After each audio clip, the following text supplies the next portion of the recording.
Good morning friends. તો આજે unit 1 5-4ની અંદર આપણે જે નવો પોઈન્ટ છે યોગ્ય ભ્રમણાક્ષ કોને કહી શકાય અથવા ઉચિત ભ્રમણાક્ષ કોને કહી શકાય તેના વિશે માહિતી મેળવીશું. આપણે ગઈ વખતે સમમિતિ એ શું છે તેનો સામાન્ય ખ્યાલ મેળવ્યો હતો. સમતુલ્ય રચના, અભિન્ન રચના, સમમિતિ ક્રિયા, સમમિતિ તત્વો શું છે એના વિશે માહિતી મેળવી હતી. જો એ ખબર હશે તો આની અંદર કોઈ તકલીફ પડશે નહીં. હવે જે આપણે વાત કરી હતી કે સમમિતિ તત્વો, તો એની અંદર રેખા લઈ અને આપણે ભ્રમણ ક્રિયાવિધિ કરાવતા હતા. તો એ આ જ છે યોગ્ય ભ્રમણાક્ષ અથવા ઉચિત ભ્રમણાક્ષ, જેની અંદર વ્યાખ્યા જો લખવી હોય તો આ રીતે લખી શકાય કે યોગ્ય ભ્રમણાક્ષ એ અણુમાંથી પસાર થતી એવી કાલ્પનિક અક્ષ છે કે જેની આસપાસ ઘડિયાળના કાંટાની દિશામાં કે વિરુદ્ધ દિશામાં ચોક્કસ ખૂણા જેટલું થીટા જેટલું ભ્રમણ કરતા મૂળ રચના અને બંધ બેસતી સમતુલ્ય કે અભિન્ન રચના પ્રાપ્ત થાય છે. અહીં એક ધ્યાન આપજો કે આપણે સૌપ્રથમ કોઈ અણુ લઈએ છીએ. હવે આ અણુમાંથી પસાર થતી કોઈ એક અક્ષ વિચારીએ છીએ. હવે કોઈ એક અણુ લઈએ છીએ અને એમાંથી પસાર થતી એક અક્ષ વિચારીએ છીએ.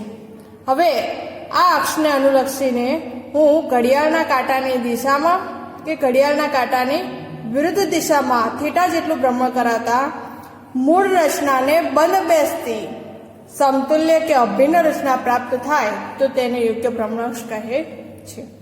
યોગ્ય ભ્રમણાક્ષ માટે સંજ્ઞા Cn છે. આ ઉપરાંત જે યોગ્ય ભ્રમણાક્ષ છે એની અંદર વ્યવસ્થિત જો વ્યાખ્યા આપી હોય તો આ રીતે લખી શકાય કે અણુમાંથી પસાર થતી કોઈ એક અક્ષ ઉપર જો 2π/n એટલે કે થીટા જેટલું ભ્રમણ કરતા સમતુલ્ય રચના મળતી હોય તો તે અક્ષને Cn ભ્રમણ અક્ષ કહે છે. શું કીધું કે કોઈ એક અક્ષ ઉપર 2π/n જેટલું ભ્રમણ આપતા કેવી રચના મળે? સમતુલ્ય રચના મળે તો તેને Cn ભ્રમણાક્ષ કહે છે. Cn માં n એ શું દર્શાવે છે? તો ભ્રમણાક્ષનો ક્રમ. હવે ભ્રમણાક્ષનો ક્રમ કઈ રીતે મેળવી શકાય? તો કે સમતુલ્ય રચના મેળવવા ઓછામાં ઓછું જેટલું ભ્રમણ કરવું પડે તેવા ભ્રમણ કરતા મૂળ રચના પ્રાપ્ત થાય છે તે દર્શાવતા અંકને યોગ્ય ભ્રમણાક્ષનો ક્રમ કહે છે. ધ્યાન આપજો કે સમતુલ્ય રચના મેળવવા ઓછામાં ઓછું જેટલું ભ્રમણ આપવું પડે તેવા ભ્રમણ કરતા મૂળ રચના પ્રાપ્ત થાય તે દર્શાવતા અંકને યોગ્ય ભ્રમણાક્ષનો ક્રમ કહે છે. કદાચ આ જે 3 પોઈન્ટ છે એ તમને સામાન્ય માહિતી મળી હશે. હજુ ઉદાહરણ જોઈશું એટલે તમને વધારે ખ્યાલ આવશે કે યોગ્ય ભ્રમણાક્ષ કોને કહી શકાય અને જે ભ્રમણાક્ષનો ક્રમ છે એ શું હોઈ શકે. તો અહીંયા સૌ પ્રથમ કે સમતુલ્ય રચના મેળવવા થીટા જેટલું ભ્રમણ આપવું પડતું હોય તો n બરાબર 360/θ. આપણે અણુમાં કેટલું ભ્રમણ આપી શકીએ? મેક્સિમમ 360. હવે 360 તો એની માટે શું કીધું છે કે સમતુલ્ય રચના મેળવવા કેટલું આપવું પડશે? તો n બરાબર 360/θ. બીજું કે યોગ્ય ભ્રમણાક્ષ Cn ઉપર કરવામાં આવતી સમમિતિ વિધિને સંજ્ઞા Cn⁻k વડે દર્શાવાય છે. સંજ્ઞા Cn⁻k વડે દર્શાવાય છે. હવે એક આપણે એક્ઝામ્પલ લઈએ છીએ BCl3. જો એક્ઝામ્પલ લઈશું એટલે આગળના 3 પોઈન્ટ ક્લિયર થઈ જશે. ધ્યાન આપજો. Cn⁻k કઈ રીતે લખ્યું? n બરાબર 360/θ કઈ રીતે આવ્યું? યોગ્ય ભ્રમણાક્ષનો ક્રમ કઈ રીતે આવ્યો? આ દરેકે દરેક બાબત ખબર પડશે. ધ્યાન આપજો. BCl3 કેવો છે? સમતલીય ત્રિકોણ. હું દોરું છું અહીંયા. Cl BCl3 સમતલીય ત્રિકોણ. હવે આ અણુ લઈ લીધો. અણુમાંથી પસાર થતી કાલ્પનિક અક્ષ વિચારીએ. તે અક્ષ આપણે કઈ લઈએ છીએ? તો જોજો, અણુમાં આણ્વિક સપાટીને લંબરૂપ લઈએ છીએ અને બીમાંથી પસાર થતી અક્ષ, આ જે સમતલ છે આ સમતલને લંબ અક્ષ લઈએ છીએ. બરાબર?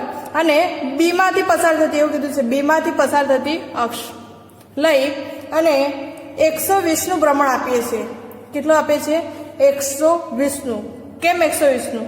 કારણ કે આગળ જે બી બોરોન જોડે જે 3 ક્લોરીન પરમાણુ જોડાયેલા છે 120 ડિગ્રીના ખૂણે જોડાયેલા છે. એટલે હવે જો સમતુલ્ય રચના મેળવવી હોય, સમતુલ્ય રચના એટલે તેના જેવી જ લેબલિંગ દ્વારા ઓળખી શકાય. ધ્યાન છે, યાદ છે કે સમતુલ્ય રચના તેના જેવી જ, બરાબર, અને ઓળખી શકાય, લેબલિંગ દ્વારા ઓળખી શકાય. જ્યારે અભિન્ન રચના કેવી, તો જે મૂળ રચના હોય એની જ. તો અહીંયા આગળ 120નું પ્રમાણ આપીએ ત્યારે મૂળ રચના પ્રાપ્ત થાય છે. જોજો, ધ્યાન આપજો. કઈ રીતે કે અહીંયા આગળ 1 છે. હવે હું 120નું પ્રમાણ આપું તો આ જે CL જે 1 ઉપર છે એ કઈ બાજુ જશે? જ્યાં 2 છે ત્યાં આગળ જશે. જ્યાં 2 છે ત્યાં આગળ જશે. આ જે આગળ 1 છે ત્યાંથી 2 ઉપર જશે. પછી એના પછી ફરીથી આ રીતે કરીએ ત્યારે સમતુલ રચના પ્રાપ્ત થાય છે. તો અહીંયા આગળ ભ્રમણ અક્ષનો ક્રમ શું આવશે? જોજો, n = 360 ભાગ્યા થીટા લખીએ છીએ. તો થીટા શું લખ્યું? થીટા આપણે કેટલો લીધો? 120. તો હવે જુઓ, 12 × 36 3 જેટલા ભ્રમણ આપવા પડે ત્યારે આપણને મૂળ રચના પ્રાપ્ત થાય. યોગ્ય ભ્રમણાંક ક્યારે પ્રાપ્ત થાય? યોગ્ય ભ્રમણાંક મૂળ રચના જેવું જ પ્રાપ્ત થાય ત્યારે આપણને પ્રાપ્ત થશે. તો અહીંયા આ અક્ષ C3 અક્ષ તરીકે ઓળખાય છે. આપણે આગળ લખ્યું હતું યોગ્ય ભ્રમણાંકને સંજ્ઞા Cn વડે દર્શાવાય છે. યોગ્ય ભ્રમણાંકની સંજ્ઞા Cn વડે દર્શાવાય છે. તો ધ્યાન આપજો એક વખત ફરીથી આ વ્યાખ્યા પ્રમાણે એક વખત જોઈ લઈએ. વ્યાખ્યા પ્રમાણે કે યોગ્ય ભ્રમણાંક કોને કહી શકાય? તો કે અણુમાંથી પસાર થતી, પહેલા તો અણુ લઈએ છીએ, અણુમાંથી પસાર થતી કોઈ એક એવી કાલ્પનિક અક્ષ કે જેની આસપાસ અક્ષ લીધી. હવે જેની આસપાસ ઘડિયાળના કાંટાની દિશામાં કે વિરુદ્ધ દિશામાં થીટા જેટલું પ્રમાણ આપીએ તો મૂળ રચનાને બંધ બેસતી સમતુલ્ય રચના પ્રાપ્ત થાય કે અભિન્ન રચના પ્રાપ્ત થાય. તો તેને Cn યોગ્ય ભ્રમણાંક કહે છે અને તેને Cn સંજ્ઞા દ્વારા દર્શાવાય છે. બીજો પોઈન્ટ અહીંયા આગળ ધ્યાન આપજો કે યોગ્ય ભ્રમણાંકનો ક્રમ. તો અહીંયા આગળ ધ્યાન, સમતુલ્ય રચના મેળવવા લખ્યું છે, સમતુલ્ય રચના મેળવવા ઓછામાં ઓછું જેટલું પ્રમાણ કરવું પડે. અહીંયા આગળ સમતુલ્ય રચના 1, 2, 3 આ પ્રકારે છે. સમતુલ્ય રચના મેળવવા માટે અહીંયા આગળ 120 ડિગ્રીનું ભ્રમણ આપીએ છીએ અને જ્યારે 120 ડિગ્રીનું ભ્રમણ આપીએ છીએ ત્યારે આ જે CL 1 ઉપર છે એ અહીં આગળ 2 ઉપર જતો રહેશે. અને આ દર્શાવતા આંક જે છે 120 ડિગ્રી અને એને દર્શાવતો જે આંક છે તેને યોગ્ય ભ્રમણાંકનો ક્રમ કહે છે. એટલે કે n બરાબર શું લખી શકાશે? 360 ભાગ્યા થીટા. અને તેનો અહીંયા આગળ ક્રમ શું મળે છે? અહીંયા આગળ BCl3 માટે C3 અક્ષ મળે છે. તો હવે આ એક્ઝામ્પલની અંદર સમતુલ્ય રચના, અભિન્ન રચના અને યોગ્ય ભ્રમણાંક કઈ રીતે કામ કરે છે જોઈશું. તો અહીંયા આગળ જે BCl3 છે, જે એક્ઝામ્પલ લીધું હતું એ આ પ્રકારે છે BCl3. હવે અહીંયા આગળ જે છે તે એક અણુ લીધો BCl3 અને એમાંથી કોઈ અક્ષ વિચારી આ પ્રકારે આણ્વિક સપાટીને લંબરૂપ એવું લખ્યું હતું આપણે. હવે લંબરૂપ અક્ષ લીધી અને એ કેવી છે? તો કે બીમાંથી પસાર થતી, બીમાંથી પસાર થાય છે. અને હવે આની ઉપર 120નું ભ્રમણ આપીએ છીએ. કેટલું આપીએ છીએ? 120નું ભ્રમણ આપીએ છીએ. તો ધ્યાન આપજો, 120નું ભ્રમણ અહીંયા આગળ વિરુદ્ધ દિશામાં આપીએ છીએ. તો શું થશે? તો અહીંયા આગળ આ જે 1 હતો એ ક્યાં આગળ આવશે? અહીંયા નીચે આવી જશે. ફરીથી અહીંયા આગળ 2 છે ક્યાં જશે? એના આગળના સ્થાન ઉપર. અને 3 છે આ ઉપરની બાજુએ. તો અહીંયા આગળ જો લખેલું છે 1 જે છે અહીંયા નીચે આવી જાય છે, ત્યારબાદ 2 છે એની બાજુમાં અને 3 ઉપર આવી જશે. ફરીથી એની એ જ કે અહીંયા આગળ 1 જે BCl3 જે અણુ છે એની અંદર 120નું ભ્રમણ ફરીથી આપવામાં આવે છે. 120નું ભ્રમણ ફરીથી આપવામાં આવે છે. અહીંયા આગળ 120નું ભ્રમણ ફરીથી આપવામાં આવે છે. તો શું થશે? તો અહીંયા આગળ જે 1 હતો એ કઈ બાજુ હશે? ડાબી બાજુ હતો. 120નું ભ્રમણ આપીએ એટલે સ્થાનાંતર કરીને કઈ બાજુ આવી જશે? આ બાજુએ. તો અહીંયા લખી દીધો. એ જ પ્રકારે દરેકે દરેક પરમાણુ ખસશે 2, 3 અને આ રીતે 120નું ભ્રમણ આપ્યું તો જે રચના પ્રાપ્ત થાય છે એ અહીંયા આગળ કઈ ક્રિયાવિધિ થશે? C3⁻². અથવા કંઈક આ રીતે કરીએ કે અહીંયા આગળ આ જે 1 છે આ મૂળ રચના છે. મૂળ રચના, આ સમતુલ્ય રચના એના જેવી જ દેખાય છે એટલા માટે સમતુલ્ય રચના, એના જેવી બંધ બેસતી છે માટે સમતુલ્ય રચના. હવે આની ઉપર શું કરીએ છીએ તો કે 240 નું ભ્રમણ આપીએ. 240 નું શા માટે? તો 2 ગુણ્યા 120 કરીએ એટલે કેટલા થાય 240. તો એક વખત 120 કરો એટલે અહીંયા આગળ આવશે 1. આ જે 1 છે 120 નું ભ્રમણ આપીએ ત્યારે અહીંયા આવશે, અને ફરીથી 120 નું ભ્રમણ આપીએ ત્યારે અહીંયા આગળ આવશે. જ્યાં 3 છે ત્યાં આગળ આવશે. તો એ રીતે 1 અહીંયા આગળ આવી જશે, લખ્યું છે. 2 ઉપર આવશે અને 3 નીચે આવશે, લખ્યું છે. ફરીથી હવે આનો આ જે પરમાણુ છે એની અંદર 120 નું ભ્રમણ આપીએ વિરુદ્ધ બાજુએ, તો C3⁵3 ત્રીજી વખત ક્રિયાવિધિ કરાવી. જે ક્રિયાવિધિ કરાવશો અહીંયા આગળ જે 3 છે શું દર્શાવે છે તો ક્રમ દર્શાવે છે, ભ્રમણાક્ષનો ક્રમ. અને ઉપર 1 2 3 શું દર્શાવે છે તો કે જે ક્રિયાવિધિ કરીએ છીએ, પહેલા એક વખત ક્રિયાવિધિ કરી, હવે 2 વખત, એના પછી ત્રીજી વખત. તો હવે ત્રીજી વખત જ્યારે કરીશું ત્યારે શું થશે જુઓ કે અહીંયા આગળ ત્રીજી વખત કરીશું ત્યારે આ જે પરમાણુ જે 1 જમણી બાજુએ તો 120 નું ભ્રમણ આપશો એટલે ક્યાં આગળ જશે ઉપરની બાજુએ, તો એ દર્શાવી દીધો. ત્યારબાદ 1 2 3 લખી શકાશે. અને હવે તમે આ જોઈ શકો આ સમતુલ્ય રચના છે, સમતુલ્ય રચના. પણ આ જે છે અભિન્ન રચના આવશે, કારણ કે મૂળ રચના જ છે. જે પહેલા હતી તે મૂળ રચના જ છે, આ બંને એક જ છે.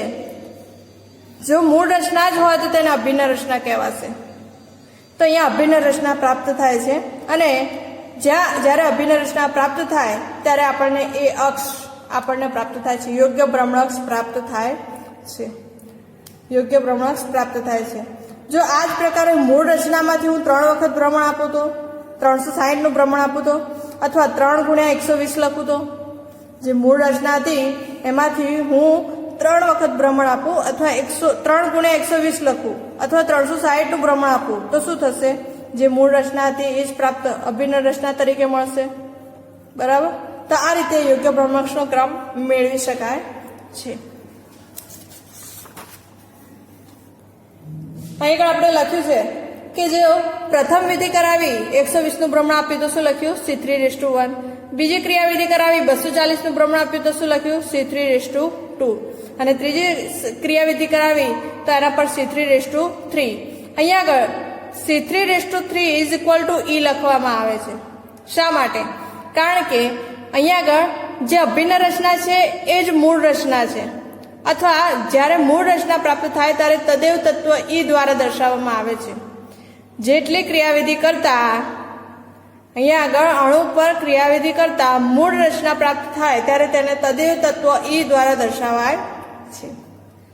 હવે અહીંયા આગળ આ જ રીતે જો C2 ભ્રમણાક્ષ માટે વિચારવું હોય તો કઈ રીતે મેળવી શકાશે? તો કે C2 ભ્રમણાક્ષ 180 નું ભ્રમણ આપવું પડશે. 180 નું ભ્રમણ કઈ રીતે? તો કે ભ્રમણાક્ષનો ક્રમ બરાબર તો 360 ભાગ્યા થીટા, તો 360 ભાગ્યા 180 એટલે કેટલા મળશે? 2. તો અહીંયા 180 નું ભ્રમણ આપીએ ત્યારે C2 યોગ્ય ભ્રમણાક્ષ આપણને પ્રાપ્ત થશે. અને આ જ પ્રકારે જો 120 નું ભ્રમણ આપીએ તો C3, 90 નું ભ્રમણ આપીએ તો C4, 72 નું ભ્રમણ આપીએ તો C5, 60 નું ભ્રમણ આપીએ તો C6 અને 45 નું ભ્રમણ આપીએ તો C8 અક્ષ આપણને પ્રાપ્ત થાય છે. તો અહીંયા આગળ આ જે છે 120 નું ભ્રમણ આપ્યું છે, 180 નું ભ્રમણ આપ્યું છે, C2 અક્ષ મળે છે. આની અંદર PTCl4, તો આની અંદર જે છે 4 વખત ભ્રમણ આપ્યું છે, એટલે કે 90 ડિગ્રીનું ભ્રમણ આપ્યું છે, અને C4 અક્ષ પ્રાપ્ત થઈ છે. તો આ રીતે યોગ્ય ભ્રમણાક્ષ દરેક અણુ માટે મેળવી શકાય છે. અહીં આગળ બીજું પણ આપેલું છે C5 અક્ષ, ત્યારબાદ C6 અક્ષ, આ રીતે મેળવી શકાશે. શું કીધું છે કે જુઓ કે જે સમમિતિ વિધિઓનું સંયોગીકરણ અણુને મૂળ કે અભિન્ન ગોઠવણમાં લઈ જાય તો તે વિધિને તદેવ તત્વ E કહેવામાં આવે છે. જે આપણે જે સમમિતિ વિધિ કરાવીએ છીએ એ સમમિતિ વિધિ કરાવીએ અને સમમિતિ વિધિના સંયોગીકરણથી મૂળ કે અભિન્ન ગોઠવણ લઈ જાય, મૂળ રચના પ્રાપ્ત થાય કાં તો અભિન્ન રચના પ્રાપ્ત થાય તો તે વિધિને તદેવ તત્વ E કહેવામાં આવે છે. આપણે લખ્યું હતું C3⁵3 = E લખ્યું હતું. બરાબર? અહીંયા યોગ્ય ભ્રમણાક્ષ માટે Cn⁵n = E પ્રાપ્ત થાય છે. Cn⁻n બરાબર E પ્રાપ્ત થાય છે. આવો ક્વેશ્ચન પૂછાય છે કે યોગ્ય પ્રમાણક્ષ માટે Cn⁻n = E સાબિત. તો હવે ઉચિત ધ્રુવણંતરી, તો એની અંદર કે આપણે આગળ યોગ્ય પ્રમાણક્ષ વિશે તો વાત કરી. હવે યોગ્ય પ્રમાણક્ષની અંદર ઉચિત ધ્રુવણંતરી કઈ છે, કઈ રીતે મેળવી શકાય, કેટલી અક્ષ મળી શકે તેના માટે વાત કરવાની છે. તો અહીંયા PTCl4 માટે આપણે એક્ઝામ્પલ જોઈએ છીએ. તો કે PTCl4 ની અંદર અહીંયા એનો જે આકાર છે, PTCl4 માટે આકાર સમતલીય ચોરસ છે. સમતલીય ચોરસ એટલે કે પ્લેટિનમ વચ્ચેના ભાગે અને એને અનુલક્ષીને 4 ખૂણા ઉપર 4 Cl પરમાણુઓ. ત્યારબાદ આગળ કીધું છે કે આ જે છે પીટીમાંથી પસાર થતી અક્ષને 90 ડિગ્રીનું ભ્રમણ આપવામાં આવે તો સમતુલ્ય રચના પ્રાપ્ત થાય છે. તો જે રીતે BCl3 ની અંદર આપણે જે પરમાણુ હતો સમતલીય ત્રિકોણ અને તેમાંથી પસાર થતી એક લંબરૂપ અક્ષ વિચારી હતી, તે જ રીતે અહીંયા આગળ PTCl4 માટે પણ આ પ્રકારે લંબરૂપ અક્ષ વિચારી શકાય છે. તો અહીંયા આગળ PTCl4 અને આ સમતલીય ચોરસ છે. હવે આના અંદરથી પસાર થતી કાગળના સમતલને લંબ જે અક્ષ છે તે અક્ષ C4 અક્ષ તરીકે આવશે. શા માટે C4? કારણ કે અહીંયા આગળ જો નંબરિંગ કરીએ તો અહીંયા જે 1 છે, જ્યારે આ જે ખૂણો છે કેટલો થશે 90 ડિગ્રીનો, કેટલો થશે 90 ડિગ્રીનો. તો અહીંયા આગળ જે છે કે જે 1 છે 90 ડિગ્રીનું ભ્રમણ આપીએ તો ક્યાં આગળ આવશે, વિરુદ્ધ બાજુએ ભ્રમણ આપીએ તો આ બાજુ આવશે 1. ફરીથી 90 ડિગ્રીનું ભ્રમણ આપીએ તો ક્યાં આગળ આવશે, મેં 2 વખત ક્રિયાવિધિ કરાવી, અહીંયા આવ્યો. ફરીથી હું ત્રીજી વખત ભ્રમણ આપું છું તો સમતુલ્ય રચના પ્રાપ્ત થઈ અહીંયા આગળ આવે છે.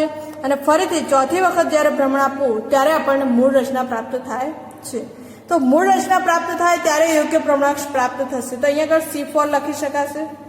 ત્યારબાદ અહીંયા આગળ બીજી પણ એક અક્ષ વિચારી શકાય છે ઉચિત ધ્રુવણંતરી આની અંદર, કે અહીંયા આગળ જુઓ કે PTCl4 છે, તો કે PT અને 2 Cl માંથી પસાર થતી એક PT અને 2 Cl માંથી પસાર થતી એક અક્ષ વિચારી શકાય. જો હું આ રીતે અક્ષ વિચારું તો ના ચાલે. મેં જે રીતે અહીંયા આગળ લંબરૂપ અક્ષ વિચારી તે જ રીતે હું આ પ્રકારે અક્ષ રાખું તો ના ચાલે. અને હવે આ અક્ષને હું 120નું ભ્રમણ આપું, 120નું ભ્રમણ એટલા માટે કે અહીંયા આગળ સામસામેની બાજુએ 2 પરમાણુઓ છે અને તે 180 ડિગ્રીના ખૂણે ગોઠવાયેલા છે. 180 ડિગ્રીના ખૂણે.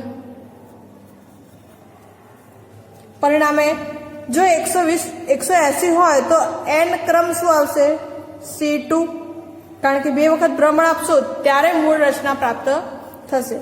ધ્યાન આપજો કે અહીંયા આગળ હું 1 લખું છું, 1 વખત ભ્રમણ આપું હાફ સર્કલ થશે, 120નું ભ્રમણ આપું છું હાફ સર્કલ થશે, અહીંયા આ બાજુ આવશે. ફરીથી હું 1 વખત ફરીથી ભ્રમણ આપું છું, જે 1 અહીંયા આગળ હતો પાછો આ બાજુ આવી જશે, મૂળ રચના પ્રાપ્ત થઈ. તો અહીંયા જે ક્રમ આવે છે એ C2 આવશે. આ જ રીતે જેમ આ પ્રકારે અક્ષ વિચારી તેવા બીજા પણ PTCl2 છે, તો એક PT ને 2 Cl છે, તો આ રીતે 2 C2 ભ્રમણાક્ષ આપણને પ્રાપ્ત થાય છે. હવે જેમ મેં અહીંયા એક પ્લેટિનમ અને 2 Cl માંથી પસાર થતી અક્ષ વિચારી, તેવી જ રીતે અહીંયા આગળ હું એક બીજી પણ અક્ષ વિચારી શકું છું કે ઓનલી પ્લેટિનમમાંથી જ પસાર થતી હોય, ફક્ત પ્લેટિનમમાંથી જ પસાર થતી હોય. તો પ્લેટિનમમાંથી પસાર થતી હોય એવી અક્ષ વિચારું તો અહીંયા આગળ 2 શક્યતાઓ છે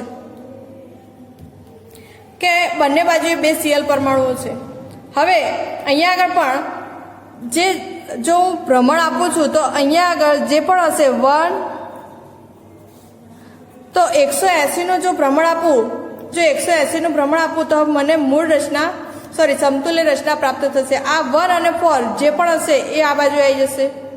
ફરીથી એનું એ જ ભ્રમણ આપું છું તો જે મૂળ રચના હશે પ્રાપ્ત થશે. તો અહીંયા આગળ પીટીમાંથી પસાર થતી પણ આવી 2 અક્ષ વિચારી શકાય છે. તો અહીંયા આગળ ઉચિત ધ્રુવણંતરી કેટલી મળે છે, 5. અહીંયા આગળ PTCl4 પરમાણુની અંદર ઉચિત ધ્રુવણંતરી કેટલી પ્રાપ્ત થાય છે, 5. એક તો જે પ્લેટિનમમાંથી પસાર થતી અને કાગળના સમતલને લંબ હોય, બીજી ખૂણામાંથી પસાર થતી વિકર્ણ કે એક પ્લેટિનમ અને 2 Cl પરમાણુમાંથી પસાર થતી, અને આ સિવાય બીજી ઉચ્ચ ધ્રુવાંતરી અહીંયા આગળ કે ઓનલી પ્લેટિનમ પરમાણુમાંથી પસાર થતી હોય તેવી C2 ભ્રમણાક્ષ. તો હવે આ 5 જે ભ્રમણાક્ષ પ્રાપ્ત થઈ છે એમાંથી સાચી ભ્રમણાક્ષ કઈ અથવા મુખ્ય ભ્રમણાક્ષ કઈ? તો મુખ્ય ભ્રમણાક્ષ નક્કી કરવા માટે કીધું છે અહીંયા આગળ 2 નિયમો છે કે સૌપ્રથમ તો કીધું છે કે જો ઊંચો ક્રમ ધરાવતી ભ્રમણાક્ષ મુખ્ય અક્ષ કહેવાય છે, જેને Z દ્વારા દર્શાવવામાં આવે છે. આની અંદરથી આપણને PTCl4 માટે જે છે શું કીધું છે કે ઊંચો ક્રમ ધરાવતી જે મુખ્ય ભ્રમણાક્ષ છે, ઊંચો ક્રમ ધરાવતી ભ્રમણાક્ષ જે છે એ મુખ્ય ભ્રમણાક્ષ તરીકે ઓળખાય છે અને મુખ્ય ભ્રમણાક્ષને Z દ્વારા દર્શાવાય છે. અહીંયા આગળ જો H2 માટે વાત કરીએ તો H2 ની અંદર 1 ઓક્સિજન, 2 હાઇડ્રોજન, 180 ડિગ્રી, તો ભ્રમણ અહીંયા આગળ કયું મળશે? C2 ભ્રમણાક્ષ. તો અહીંયા આગળ C2 અહીંયા એક જ મળે છે, એક જ ભ્રમણાક્ષ મળે છે, બીજી કોઈ અક્ષ વિચારી નથી શકાતી. પરિણામે આ જે C2 જે છે એ કેવી કહેવાશે? મુખ્ય ભ્રમણાક્ષ કહેવાશે અને તેને Z દ્વારા દર્શાવવામાં આવે છે. જો એક જ અક્ષ હોય તેને મુખ્ય ભ્રમણાક્ષ કહેવામાં આવે છે, પણ જો આવી રીતે એક કરતાં વધારે હોય તો એના માટે કે જેનો ધરીનો ક્રમ ઊંચો હોય તેને મુખ્ય ભ્રમણાક્ષ કહે છે. જો PTCl4 ની અંદર અહીંયા ટોટલ 5 મળે છે, 5 ભ્રમણાક્ષ મળે છે પ્લેટિનમની અંદર. એક તો એક C4 મળે છે અને આ 2 C2 અને અહીંયા આગળ 2 C2, એટલે ટોટલ 5 મળે છે. પણ આના માટે કીધું છે કે જે ઊંચો ક્રમ ધરાવતી હોય તો ઊંચો ક્રમ ધરાવતી કઈ આવશે? C4 ભ્રમણાક્ષ. C4 ભ્રમણાક્ષ ઊંચો ક્રમ ધરાવતી ભ્રમણાક્ષ છે, માટે C4 અક્ષ એ મુખ્ય ભ્રમણાક્ષ તરીકે આવશે. કદાચ એવું બને કે ઊંચો ક્રમ ધરાવતી જે ભ્રમણાક્ષ છે એ વધારે હોય, જો ઊંચો ક્રમ ધરાવતી જે ભ્રમણાક્ષ છે એ વધારે હોય, એક કરતાં વધારે હોય, તો એ શું કરવાનું? તો કે વધુમાં વધુ પરમાણુમાંથી પસાર થતી હોય તેવી અક્ષને મુખ્ય ભ્રમણાક્ષ કહેવામાં આવે છે અને તેને Z દ્વારા દર્શાવવામાં આવે છે. તો અહીંયા આગળ મુખ્ય ભ્રમણાક્ષ કોને કહી શકાય, ઉચિત ધ્રુવાંતરી કઈ રીતે મેળવી શકાય એના વિશે માહિતી મેળવી. હવે લાક્ષણિક ક્રિયા કોને કહી શકાય એના વિશે માહિતી મેળવવાની છે. લાક્ષણિક ક્રિયા, તો લાક્ષણિક ક્રિયાની અંદર કીધું છે કે જે ક્રિયાથી મળતી રચના અન્ય કોઈ ક્રિયાથી મળતી ન હોય તો તેવી ક્રિયાઓને લાક્ષણિક ક્રિયા કહે છે. લાક્ષણિક એટલે શું? તો આપણને સામાન્ય રીતે ખબર છે કે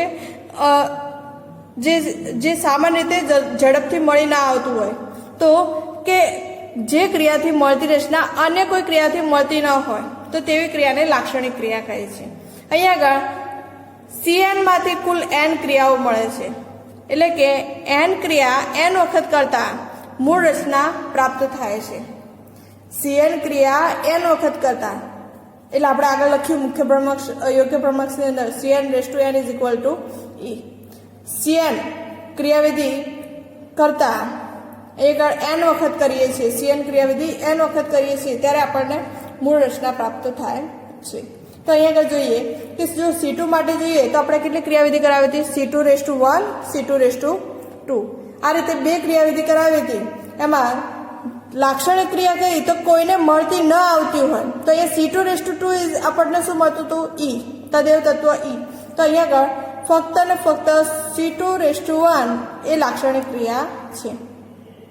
જો આ જ પ્રકારે જોઈએ તો આની અંદર C3 માટે C3⁻1 C3⁻2 અને C3⁻3 = E. તો અહીંયા આગળ લાક્ષણિક ક્રિયા કઈ થશે? અહીંયા આગળ C3⁻3 = E થશે. તો એ સિવાયની જે ક્રિયા છે એ લાક્ષણિક ક્રિયા થશે, C3⁻1 અને C3⁻2. હવે બીજું C4 માટે જોઈએ તો C4 માટે C4⁻1 C4⁻2 C4⁻3 C4⁻4 = E. તો આની અંદર C4⁻4 = E તો આપણને પ્રાપ્ત થાય છે, એ તો ખબર છે. પણ એ સિવાય કીધું છે કે જે C4⁻2, તો આની અંદર જે એની સામાન્ય ક્રિયા જે એને મળતી આવતી રચના છે, જે એની મળતી આવતી ક્રિયાવિધિ છે C2⁻1. C2 એટલે 180 નું ભ્રમણ એક વખત આપવાનું અને અહીંયા આગળ C4 90 ડિગ્રીનું ભ્રમણ 2 વખત આપવાનું. તો અહીંયા આગળ બંનેની અંદર સરખું જ થઈ રહેશે કે 90 ડિગ્રીનું ભ્રમણ 2 વખત આપીએ એટલે કેટલા થશે 180. તો હવે થઈ ગયું. તો આ જે છે જે આ બંને આ મળતી આવે છે પરિણામે લાક્ષણિક ક્રિયા નથી. તો અહીંયા આગળ લાક્ષણિક ક્રિયા કઈ છે C4:1 અને C4:3 એ લાક્ષણિક ક્રિયા છે. એ જ રીતે C6 માટે જોઈએ તો C6 માટે C6:1 અને C6:5 એ લાક્ષણિક ક્રિયા છે. C6:2 એ શું થશે C3:1 ને મળશે. C3 એટલે કેટલું પ્રમાણ આપવાનું 120. જ્યારે અહીંયા આગળ C6 જે છે તો C6 માટે આપણે આગળ જોયું હતું, તમે આની જાતે ગણી શકશો જે રીતે આપણે આ ગણ્યું એ રીતે. તો એ પ્રકારે આ જે છે C6:1 અને C6:5 એ લાક્ષણિક ક્રિયા છે. ત્યારબાદ એક નોંધ અહીંયા આગળ કે યોગ્ય ભ્રમણકની અંદર જો ઘડિયાળના કાંટાની દિશામાં કરવામાં આવતું ભ્રમણ ધન દ્વારા દર્શાવવામાં આવે છે, ધન ક્રિયા દ્વારા. જ્યારે ઘડિયાળના કાંટાની દિશામાં કરવામાં આવતું ભ્રમણ ઋણ છે. વિરુદ્ધ દિશામાં કરીએ તો ધન અને ઘડિયાળના કાંટાની દિશામાં કરીએ તો ઋણ. ધ્યાન રહે, ભૂલ ના થાય. આપણે આગલી વખત જે BCl3 લીધું હતું તો BCl3 નું 120નું ભ્રમણ જે આપ્યું હતું એ વિરુદ્ધ દિશામાં આપ્યું હતું અને C3:2 પ્લસ લખતા હતા. એ જ રીતે જો ઘડિયાળના કાંટાની દિશામાં આપીએ તો C3:- લખાશે. તો એવું એક એક્ઝામ્પલ અહીંયા આગળ આપણે જોવાનું છે. આમાં ક્વેશ્ચન પૂછાય છે યોગ્ય રાસાયણિક દ્રષ્ટાંત દ્વારા CnN=E સાબિત કરો તથા CnN-1 ની સમજૂતી આપો. કઈ રીતે થશે જોઈએ. બહુ સિમ્પલ છે. આપણે આગળ આ તો જોઈને જ આવ્યા છીએ કે BCl3 ની અંદર CnN=E કઈ રીતે પ્રાપ્ત થશે. પણ અહીંયા આગળ આપણે BF3 માટે અથવા BCl3 માટે સમતલીય ત્રિકોણ છે BCl3. હવે આની અંદર કીધું છે કે કુલ 4 ઉચિત ધરી આવેલી છે. જેમ આપણે આગળ વિચાર્યું હતું કે બોરોન જે પરમાણુ છે તેની અંદર એક જ ધ્રુવણ ધરી લીધી હતી કે આ પ્રકારે સમતલીય ત્રિકોણ હતું અને સમતલીય ત્રિકોણને લંબ રૂપે એક લંબ અક્ષ વિચારી હતી. પણ જો હવે હું આની અંદર અહીંયા આગળ આ તો એક અક્ષ વિચારું જ છું, પણ આ સિવાય જો મારે બોરોન અને Cl માંથી પસાર થતી એક અક્ષ વિચારવી હોય તો વિચારી શકાશે આ પ્રકારે. અને હવે અહીંયા આગળ સામસામેની બાજુ 2 પરમાણુ છે તો મારે કેટલું ભ્રમણ આપવું પડશે 180નું ભ્રમણ આપવું પડશે. તો એ કઈ કહેવાશે અક્ષ C2. એ જ પ્રકારે દરેક Cl માટે હું લખી શકું. આ Cl માટે ભ્રમણક્ષ વિચારી, આ જ રીતે બીજી ભ્રમણક્ષ, એ જ રીતે ત્રીજી ભ્રમણક્ષ. તો અહીંયા આગળ ટોટલ 4 ઉચિત ધ્રુવણધરી મળે છે. કેટલી મળે છે 4 ઉચિત ધ્રુવણધરી. પણ એટલે કે કેટલી મળે છે 3 C2 મળે છે અને 1 C3 મળે છે. પણ આની અંદર કીધું છે મુખ્ય ભ્રમણક્ષ કોને કહેવાશે તો કે જેનો ક્રમ ઊંચો હશે તે મુખ્ય ભ્રમણક્ષ કહેવાશે. અહીં આગળ C3 તો 3 નો ક્રમ ઊંચો છે, પરિણામે શું કહેવાશે C3 એ મુખ્ય ભ્રમણક્ષ કહેવાશે. બાકીની 3 જે છે તેને લંબ C2 ધર્યો છે. અહીં ફક્ત C3 ને ધ્યાનમાં લેવામાં આવે છે કારણ કે તે મુખ્ય ભ્રમણક્ષ છે. એટલે કે જે લંબવાળી છે તેને જ ધ્યાનમાં લઈએ છીએ કારણ કે ઊંચો ભ્રમણક્રમ ધરાવે છે. હવે અહીં આગળ C3:1 એક જ વખત ક્રિયાવિધિ કરાવી છે વિરુદ્ધ દિશામાં હોય એટલે આપણે શું લખીએ છીએ ધન ક્રિયાવિધિ. શું લખીએ છીએ ધન ક્રિયાવિધિ. તો ધન ક્રિયાવિધિ કરાવીએ તો અહીંયા આગળ આપણે ઓનલી વર્ડને ધ્યાનમાં લઈશું. 120નું ભ્રમણ કરાવીએ તો ક્યાં આગળ આવશે એની નીચે, ઉપર હતો એ નીચે આવી જશે. હવે એ સિવાય જે બીજા પરમાણુ છે એ પણ 120નું ભ્રમણ કરશે. ફરીથી C3:2 બીજી વખત ભ્રમણ આપીએ છીએ. અહીંયા 1 ઉપર હતું, ફરીથી 120નું ભ્રમણ આપીએ છીએ. તો 120નું ભ્રમણ આપતા આ જે છે જે ડાબી બાજુ છે કઈ બાજુ છે જમણી બાજુ દર્શાવી દીધો. અને એ જ પ્રકારે 2 અને 3નું ભ્રમણ થશે. એ જ પ્રકારે હવે C3:3 ત્રીજી વખત ભ્રમણ આપીએ છીએ તો આ જે 1 છે ક્યાં આગળ આવી જશે ડાબી બાજુ, જમણી બાજુ તો હવે ડાબી બાજુ આવી જશે. 120નું ભ્રમણ આપતા 1 અને બીજા 2 પરમાણુ લખી શકાશે. આ જે ક્રિયાવિધિ કરાવી તો અહીંયા આપણને પ્રાપ્ત થઈ ગયું C3:3 = E, CnN = E. કેમ? કારણ કે જુઓ આ મૂળ રચના છે, આ સમતુલ્ય રચના પ્રાપ્ત થઈ, આ સમતુલ્ય, જ્યારે આ જે પ્રાપ્ત થઈ અભિન્ન રચના પ્રાપ્ત થઈ, એટલે કે મૂળ રચના જ જેવી જ અથવા મૂળ રચના જ પ્રાપ્ત થાય છે. પરિણામે અહીંયા આગળ તદેવ તત્વ ઈ લખવામાં આવે છે અને આપણને C3⁵ ઈ પ્રાપ્ત થાય છે. હવે આપણે જે મેઇન પોઈન્ટ છે Cn⁻₁ આ રીતે લખી શકાય. તો એ કઈ રીતે પ્રાપ્ત થશે આગળ જોઈએ કે વિરુદ્ધ પ્રમાણ આપીએ છીએ તો આની અંદર વિરુદ્ધ પ્રમાણ આપ્યું છે. હવે અહીંયા આગળ જો 3 લખું તો અહીંયા C3⁵ E, તો C3n-1 એટલે કેટલું થશે 3-1, આગળ C3 અને -1.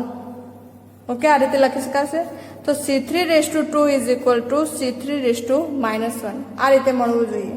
જુઓ મળે છે કે નહીં જોઈએ કે અહીંયા આગળ આપણે વિરુદ્ધ પ્રમાણ કરાવીએ, આનું વિરુદ્ધ પ્રમાણ કરાવીએ તો વિરુદ્ધ પ્રમાણ આપણને મળે છે કે નહીં આ પ્રકારે એ આપણે આગળ જોઈશું. તો અહીંયા આગળ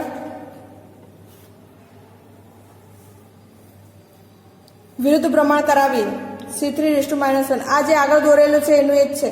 તો આની અંદર C3⁻₁, -1 કઈ રીતે માઇનસ કઈ રીતે લખાશે ઘડિયાળના કાંટાની દિશામાં, એટલે કે પહેલા ભ્રમણ આ પ્રકારે વિરુદ્ધ દિશામાં આપતા હતા, આ બધા ભ્રમણ વિરુદ્ધ દિશામાં છે.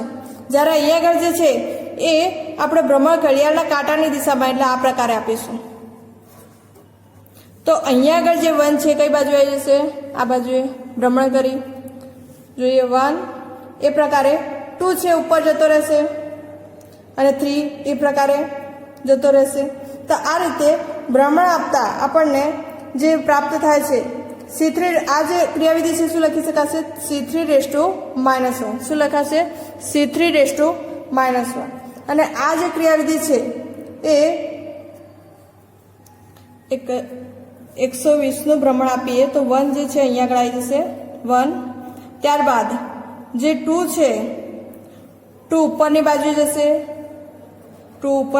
જશે અને 3 જે છે અહીંયા નીચેની બાજુ આવશે, કારણ કે ઘડિયાળના કાંટાની દિશામાં ભ્રમણ કરાવીએ છીએ. હવે આ તમે જુઓ કે આ જે સમતુલ્ય રચના પ્રાપ્ત થઈ કઈ ક્રિયાવિધિ કરાવતા C3⁻₁ કરાવતા C3⁵2 પ્રાપ્ત થશે. આ પ્રકારની સમતુલ્ય રચના પ્રાપ્ત થાય છે. C3⁵2 મળી જાય છે સમતુલ્ય રચના સેમ એના જેવી. તો આ બંને ક્રિયાવિધિ સમાન છે તેમ કહી શકાય. તો આ રીતે કોઈ પણ અણુ તમે લઈ શકો, BCl3 લઈ શકો, BF3 લઈ શકો, કોઈ પણ લઈ શકો અને એની અંદર આ પ્રકારે તમે C3⁵3 E અથવા Cn⁻₁ આ પ્રકારે મેળવી શકો છો. તો આ ખાસ ધ્યાન રહે, વારંવાર રિપીટ થાય છે ક્વેશ્ચન. તો તમારે અહીંયા આગળ ક્વેશ્ચનમાં આ જ લખવાનું છે, સાબિત કરો યોગ્ય રાસાયણિક દ્રષ્ટાંત દ્વારા Cn⁻n E થાય તથા Cn⁻₁ Cn⁻₁ સાબિત કરો. તો આ ક્વેશ્ચન તમારે લખવાનો છે. Thank you. આટલે સુધી રાખીએ છીએ.